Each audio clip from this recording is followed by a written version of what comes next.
Tiempo en este escenario de Morón y Artigas de decir Palestina para esta conversación con Camila Barón, autora de Derecho de Nacimiento, y Ariel Feldman, autor de uno de los artículos del libro Palestina, Anatomía de un Genocidio, Derecho de Nacimiento, editado por Rara Avis, Palestina, Anatomía de un Genocidio, editado por LOM en Chile y por Tinta Limón en Argentina. Y tenemos la suerte también de tener la moderación en esta mesa de la querida Maru Baldiuter. Camila es economista y militante feminista, autora de este libro que se presenta hoy cruzado con el de Palestina, Derecho de Nacimiento, Crónicas entre Israel y Palestina, columnista también del suplemento Las 12. Ariel es profesor de cine y de filosofía, realizador audiovisual y también fotógrafo. Y Maru es periodista feminista, integra los colectivos de comunicación Marcha y FM La Tribu, entre otras actividades. Maru, te doy paso en escena para decir Palestina. Muchas gracias, Diego. Buenas tardes, casi noches, lo que nos va quedando de la tarde. Muchas gracias por acompañar todas las actividades que estuvieron programadas en el transcurso del día de hoy en esta quinta edición de la Feria del Libro de Flores. Gracias a todos los colectivos que hacen posible que esto suceda. Así que gracias por otra feria y gracias también por renovar la invitación para aportar un cachito a semejante laburazo que hacen los colectivos para llevar adelante esta Feria del Libro de Flores.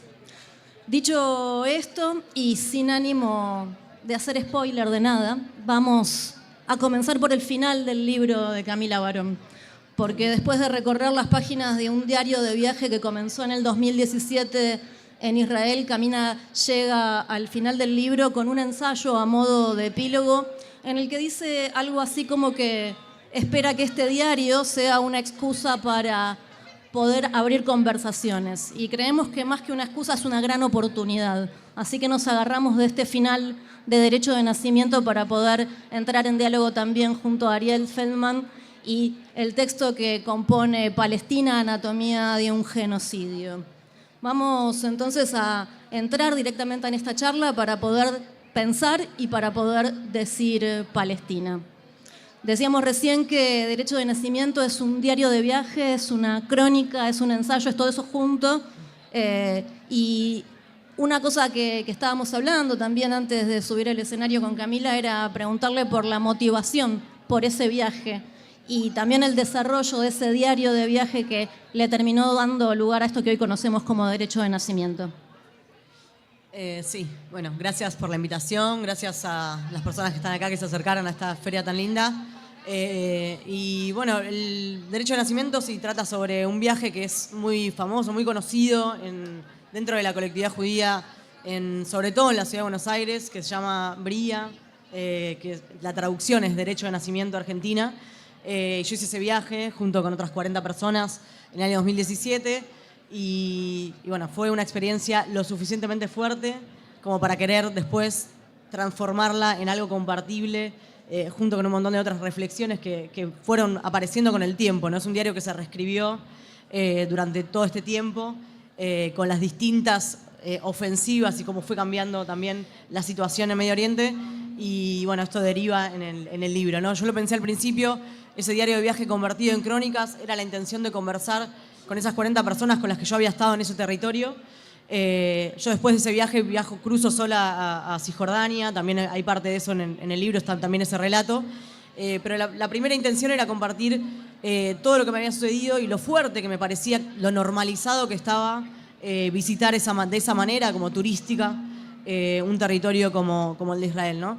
Y bueno, creció, es un tema que me obsesionó durante mucho tiempo y eso meritó también de mi parte, bueno, nutrirme de un montón de lecturas, de películas, etcétera, que son las que después terminan componiendo Derecho de Nacimiento y que ahora es una intención de compartirlo no solo con esas personas que viajaron y que estuvieron ahí, sino también con quien quiera entrar a lo que sucede o a tratar de entender cómo una sociedad como la israelí llega a soportar lo que está sucediendo.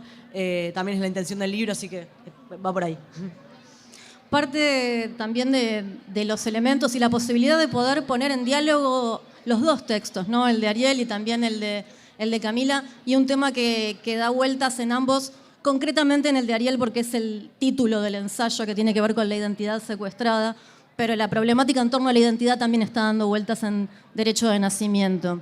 Y en relación a esto, Ariel, preguntarte por qué es importante separar judaísmo de sionismo y por qué comprender eso nos permite también entender desde otra dimensión la tragedia, el horror que sufre el pueblo palestino al día de hoy.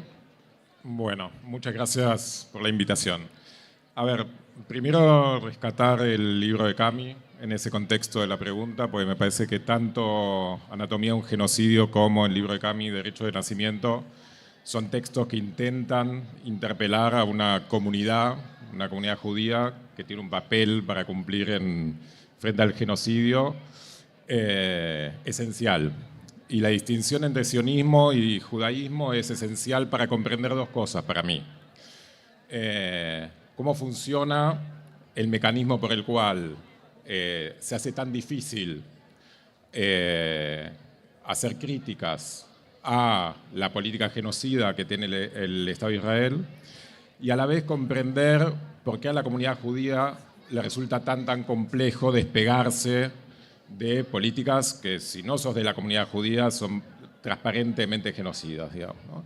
Entonces, es un doble movimiento. Por un lado, la distinción entre sionismo y judaísmo es fundamental para entender cómo opera la propaganda, pero también cómo operan las sensibilidades en juego. Despegar al judaísmo del sionismo es esencial porque el Estado de Israel se alimenta del capital simbólico del judío como víctima de la Segunda Guerra Mundial, que lo fue. La transforma en lo que Enzo Traverso llamó una religión civil, es decir, un hecho que podría ser fundamental para la construcción de una reflexión de la humanidad toda, de nuestra civilización, sobre la barbarie, sobre la discriminación, sobre el racismo, es utilizada por un Estado particular con fines de justificación de políticas estatales de colonización. Se vuelve una religión civil porque se vuelve un conocimiento que es administrado y se toma como prerrogativa de un Estado y una serie de instituciones sionistas que se apropian del Holocausto para manipular ese contenido, esa historia, ese peso simbólico para justificar una política estatal. Pero el sionismo, al mismo tiempo, hay que explicar por qué eso que nosotros hoy vivimos y conocemos como una práctica genocida es tan difícil para la comunidad judía desembarazarse de ese contenido, digamos, ¿no? Es una sociedad, particularmente la Argentina, una comunidad que se ha derechizado fuertemente por una serie de factores que podemos entrar, pero no quiero entrar ahora. Pero lo que sucede centralmente es que el sionismo nace con un tipo de colonialismo, a veces cuando se dice que lo que hace Israel es un colonialismo ramplón o clásico, hay cierta falta de comprensión de lo que sucede para mí. Digamos, el sionismo, la particularidad que tiene es que nace como, si se pudiera, tiene un origen noble. Es decir, un pueblo que había sido diezmado en Europa, con una millonada de gente empobrecida, sin propiedades, salía de la guerra, de los campos de concentración y antes perseguida. Lo que hoy conocemos como un colonialismo más bien clásico nace como un proyecto de liberación nacional, que para la comunidad judía fue efectivamente un faro cuyos crímenes que están en los albores del sionismo eran desconocidos para gran parte del movimiento sionista. No era desconocido para los líderes del movimiento sionista, que siempre tuvieron claro que para generar un Estado judío en Palestina tenían que hacer una limpieza étnica. Pero esa limpieza étnica fue desconocida para gran parte del movimiento hasta los años 90, en el cual hay una serie de estudios historiográficos dentro de Israel que los judíos e israelíes se permiten leer, porque historiadores palestinos y de izquierda, no de la comunidad judía, habían ya hecho investigaciones previas. Pero gente como mis padres, o gente como yo incluso, que nací a fines de los 70, toda nuestra formación judaica estaba hecha bajo la idea de esta liberación nacional y el desconocimiento de la limpieza étnica que funda el Estado de Israel. Pero bueno, luego el sionismo tenía esa semilla supremacista en sus genes y fue teniendo la degradación que cualquier postura política que tiene un gen supremacista tiene, que es un proceso de degradación fascistoide.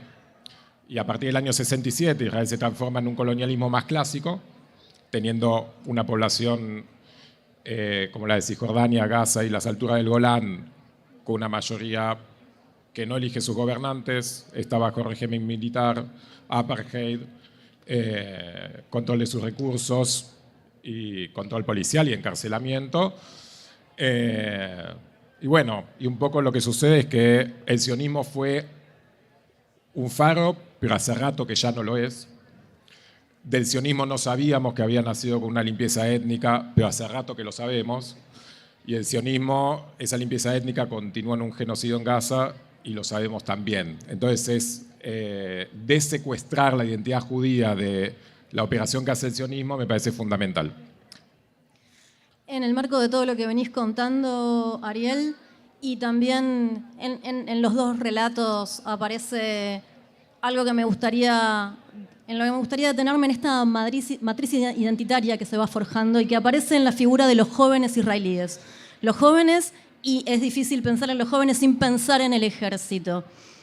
¿Cómo es esta operación que sucede sobre las y los jóvenes israelíes en el marco de ser educados y entregados para la guerra? ¿Qué tipo de sociedad compone este proyecto de juventud tan marcada por la presencia del ejército en la vida?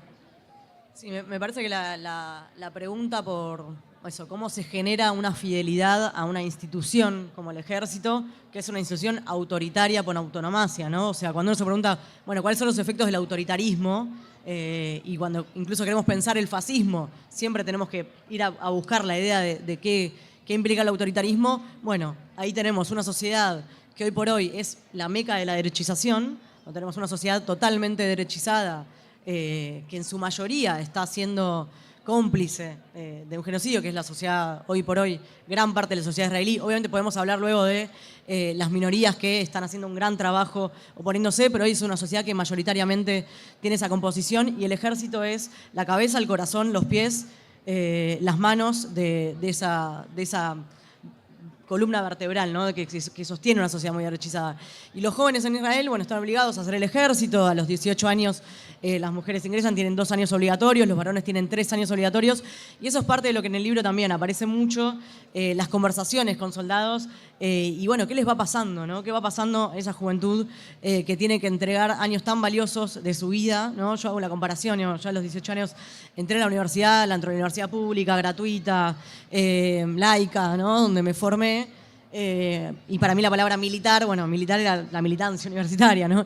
Y qué pasa con una sociedad donde eso, a los 18 años, lo que se ofrece es, lo que se ofrece no, a lo que se obliga es a integrar una institución como el ejército. Me parece que ahí hay un montón para pensar en términos de cómo se va construyendo eso, una sociedad muy derechizada, que puede soportar hoy por hoy un genocidio, como decíamos, televisado, incluso, bueno, con estas imágenes de la crueldad, y la pregunta por la crueldad también, ¿no? Como que no es de un día para el otro, ¿no? No hay un día para el otro que una sociedad se vuelve totalmente cruel. No, es una cosa de años y años donde, por ejemplo, eso, el ejército es central. Y ahí tenemos, bueno, por supuesto, las imágenes de los soldados, las soldadas riéndose de lo que hacen, mostrándolo.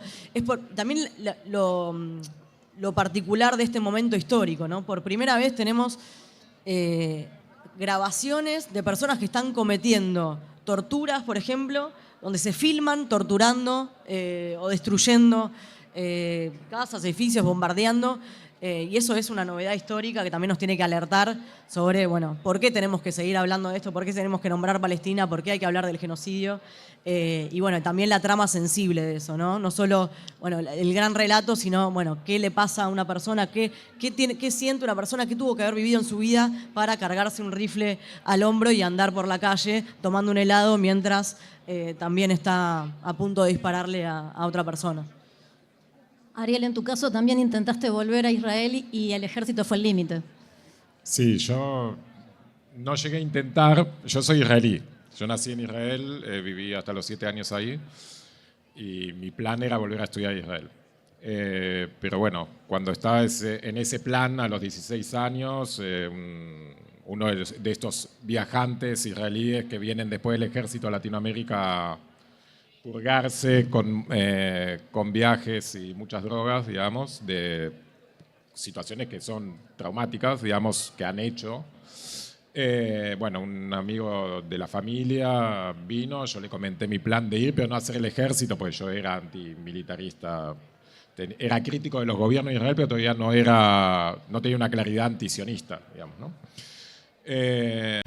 Y entonces él me dice, bueno, primero el ejército, no hay chance de hacer la universidad e incorporarte a la sociedad israelí. Un poco lo que dice Cami, el ejército no es lo que era la colimba acá, son 3 años en los cuales desarrollas una profesión, tenés formación ideológica, institucional.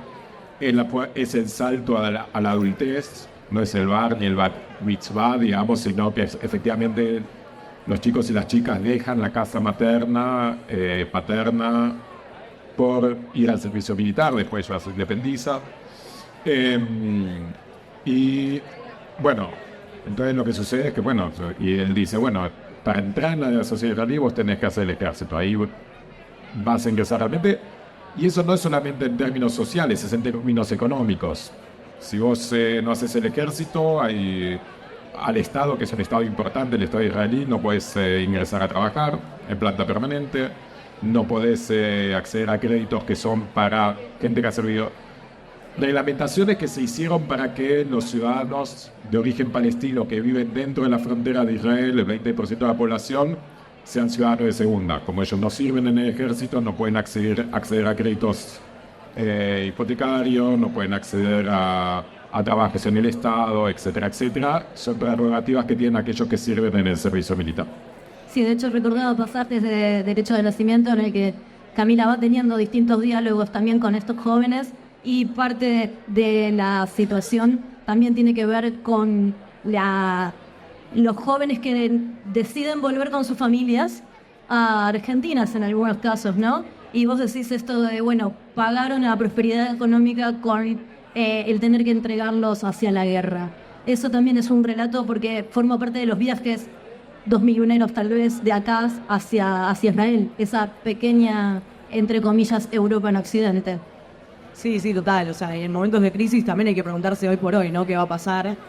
Si hay una intención de que, bueno, en los lugares donde la crisis económica se pone muy dura, ir a integrar un ejército parece ser también una posible salida. En el 2001 mucha gente viaja y hace área llamaría, digamos, se va a vivir a Israel para tener una vida más económicamente próspera con, bueno, obviamente la obligación de que esos jóvenes se integren en el ejército. Entonces hay muchas voces de argentinas, brasileros, también uruguayos, no solo argentinos, que alrededor de la crisis de 2001 emigran y bueno, forman parte después de ese ejército. Así que sí, ahí también hay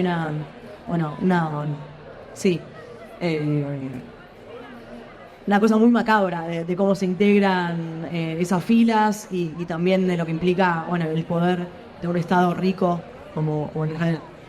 Una postilla sobre eso, pues yo creo que es algo fundamental de vuelta para entender el contexto político de la comunidad judía.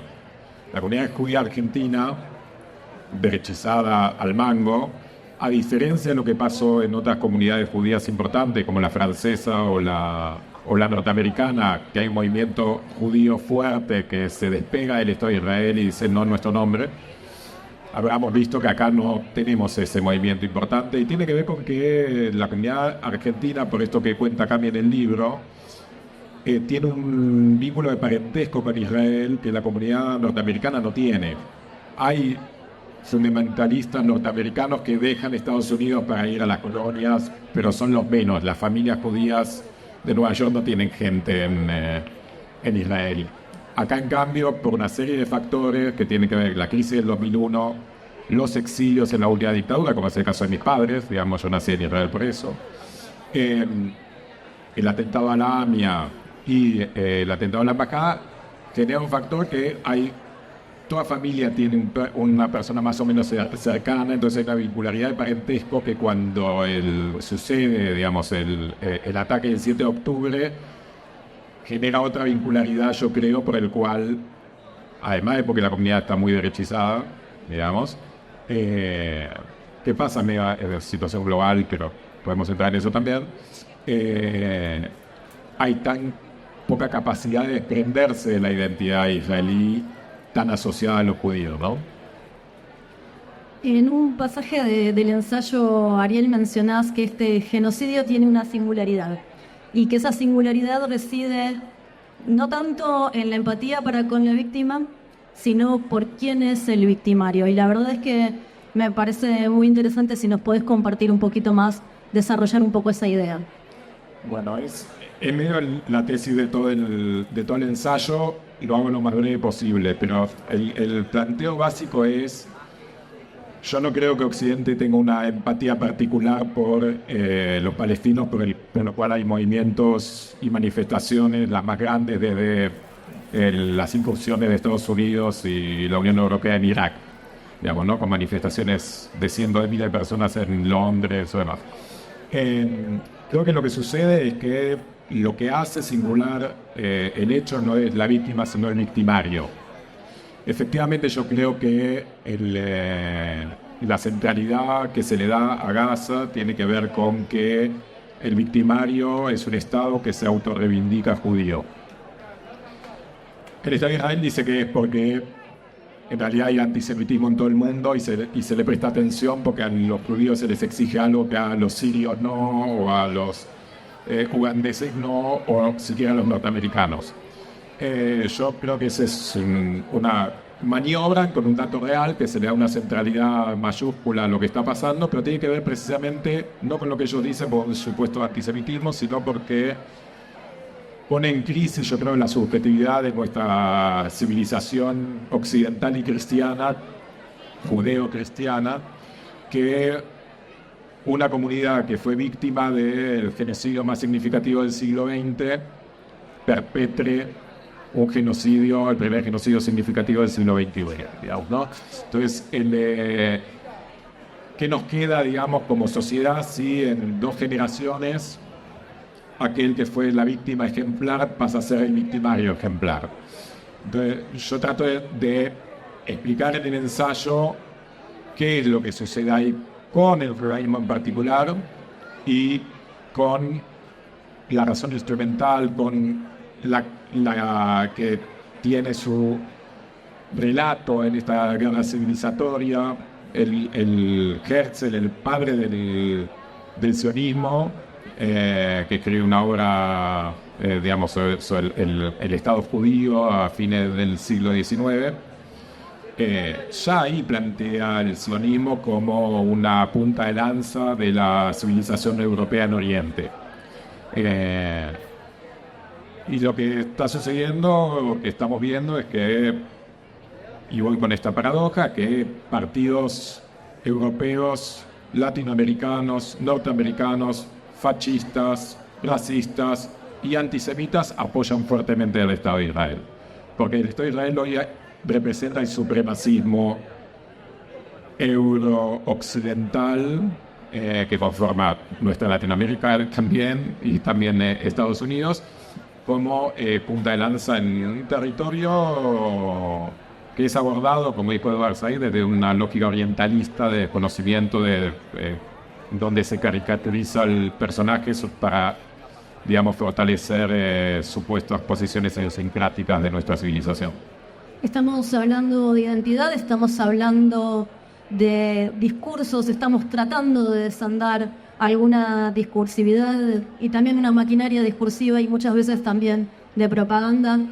El lunes 7 de octubre se va a cumplir un año del atentado de Hamas en Israel y lejos de desescalar la violencia en el transcurso de este año se ha multiplicado de una manera increíble también en la celeridad en el tiempo, ¿no? Pensaba mientras les escuchaba también 2 cosas. Primero, también preguntarles a ustedes qué significó ese 7 de octubre y lo que vino después. En el caso de Camila, la escritura empezó en 2017, pero el relato final del libro cierra hace unos meses nada más, en 2024. Y después también preguntarles si piensan si esa maquinaria discursiva, a la luz de lo que está pasando, alrededor del mundo con las manifestaciones, esto que decía recién Ariel, no en mi nombre, si va empezando, digamos, a perforar un poco ese discurso tan cerrado que tendía a pegar identidades y a hacer una sola entre sionismo y judaísmo.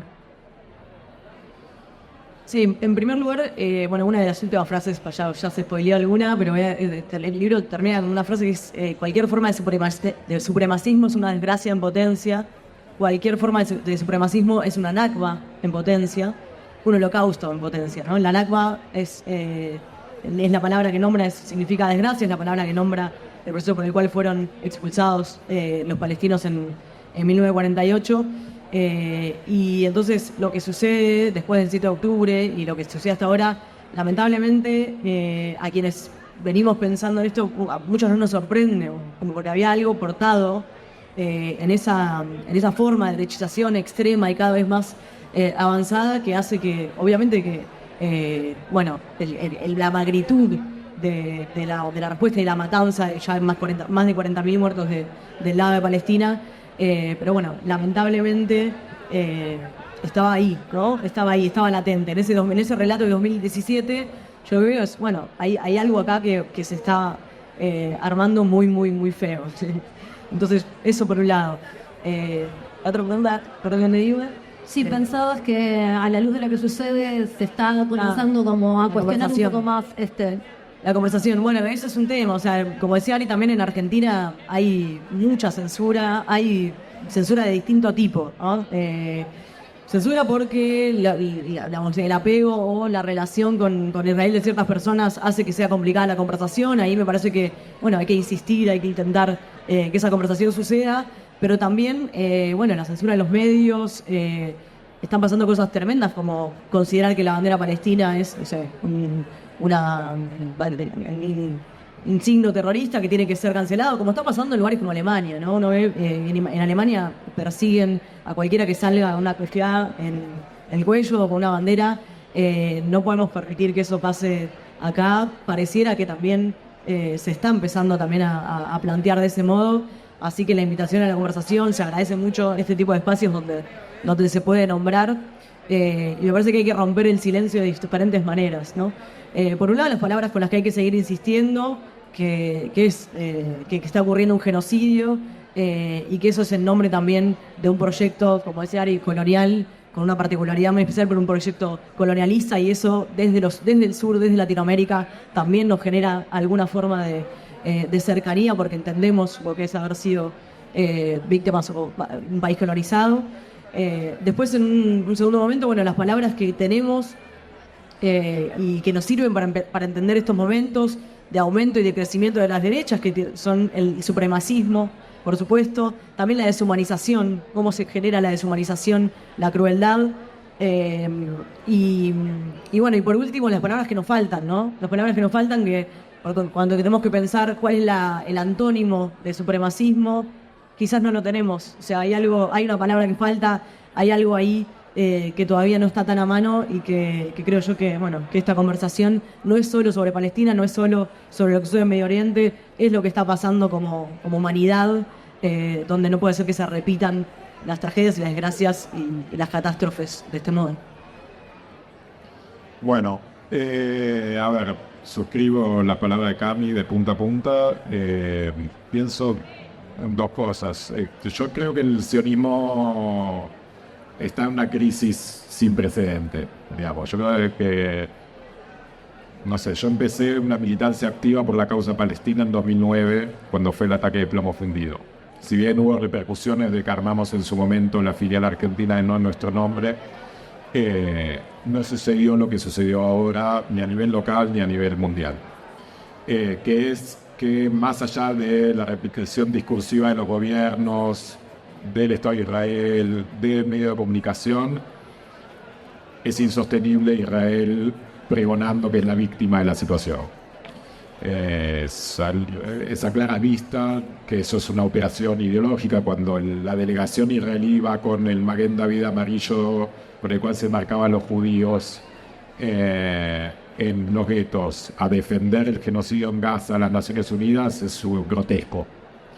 y son movimientos desesperados de una maquinaria, digamos, que tiene avería como una de sus patas, pero una maquinaria muy, muy aceitada de propaganda, que empieza a hacer agua porque, bueno, al final la realidad se filtra, ¿no? Entonces, yo creo que hay una crisis, yo lo vivo, digamos, yo paso más tiempo chateando y contestando mensajes de... Bueno, yo daba clase en una escuela judía durante 10 años hasta que me echaron por los artículos y demás. Y de exalumno, de gente que llega y bueno, estoy con mi identidad en crisis y hay mucho de eso con sottovoce, porque en la familia es muy complicado incluso decirlo en voz alta para mucha gente, porque de vuelta, para aquel que es judía hoy día, nació con el Estado de Israel. Y el secuestro de la identidad judía por el Estado de Israel es radical. Es absoluto. Yo daba clases en una escuela para Kim Buber que el 9 de julio, en los actos patrios, una escuela laica. Se canta el himno nacional argentino y el Atikva, el himno nacional israelí. No sé, la cultura judía se ha absolutamente colonizada. Entonces, lo que sucede es que eso se da en los clubes, que tienen sus actividades sociales, sus actividades deportivas, en las escuelas, en los viajes, esta marcha por la vida que se va a conocer los campos de concentración, etcétera, etcétera. Y el trabajo de asociación de Marcha por la Vida es un viaje que se inicia en los campos de concentración, es la marcha de la muerte a la vida y termina en Jerusalén. Entonces, la idea de la reconfiguración de la judeidad en el israelismo es algo absolutamente mamado por cualquier judío que tiene menos de 80 años, o sea, todos los que estamos vivos. Entonces, pero sin embargo empieza a aparecer esa crisis que es, si no soy esto que soy, pero tratando, por eso yo, digamos, las últimas cosas que estoy escribiendo tienen que ver con tratar de, ya no decir que el sionismo ha secuestrado la identidad judía, sino que el sionismo es antijudaísmo. Todos los valores del judaísmo histórico, que el de un pueblo que se formó alrededor de un libro, un pueblo reflexivo, no tenía territorio, su nacionalidad está alrededor del estudio de bibliografía religiosa, pero bibliografía al fin que fue filtrando en las comunidades seculares. Un pueblo que, por ser discriminado, siempre ocupó el lugar de la otredad, que sufrió discriminación, que sufrió opresión, y eso durante siglos y siglos. La cultura judía que nosotros reivindicamos, digamos, del humor, de la literatura, de los Marx, de los Trotsky, y todos aquellos surgen de Rosa Luxemburgo, y entonces tiene que haber esa proporción de rebeldes, digamos, llegó un artículo de rebeldes de la comunidad judía, tiene que ver con que ocuparon el lugar de los oprimidos durante siglos y siglos. Y lo que está pasando, lo que pasó con Israel fue que la superación de ese dolor se utilizó para transfigurarse en una lógica afirmativa, ya no negativa frente a la Europa supremacista, sino ser una reconversión de esa Europa supremacista en Oriente, porque básicamente lo hicieron judíos europeos. Se reconvirtió en una lógica afirmativa, en una lógica de la violencia, una lógica del dominio. No tuvimos las armas durante 2000 años, ahora que tenemos las armas no vamos a agachar la cabeza. Entonces toda esa reconversión es antijudaísmo. Entonces yo creo que lo que tengo esperanza, digamos, de que suceda es que el judaísmo pueda ser causa común con la causa palestina, porque tiene un enemigo común. El sionismo atenta contra la existencia de los palestinos y del judaísmo también. Hay otro relato posible, hay formas de revisar estas identidades marcadas para poder justamente tener también la capacidad, la posibilidad de analizar todo lo que sucede. Gracias, Ariel Feldman, gracias, Camila Barón. Están los libros en la feria, queda más Feria del Libro de Flores, Palestina, Anatomía del Genocidio, con el texto y muchos otros textos más también de Ariel Feldman, y de Derecho de Nacimiento de Camila Barón. Les agradecemos muchísimo y los invitamos y las invitamos a seguir acompañando hasta las 10 de la noche esta quinta edición de la Feria del Libro de Flores. Gracias. Gracias a vos, Maru, también. Gracias, Ariel. Gracias, Camila. En 15 minutos...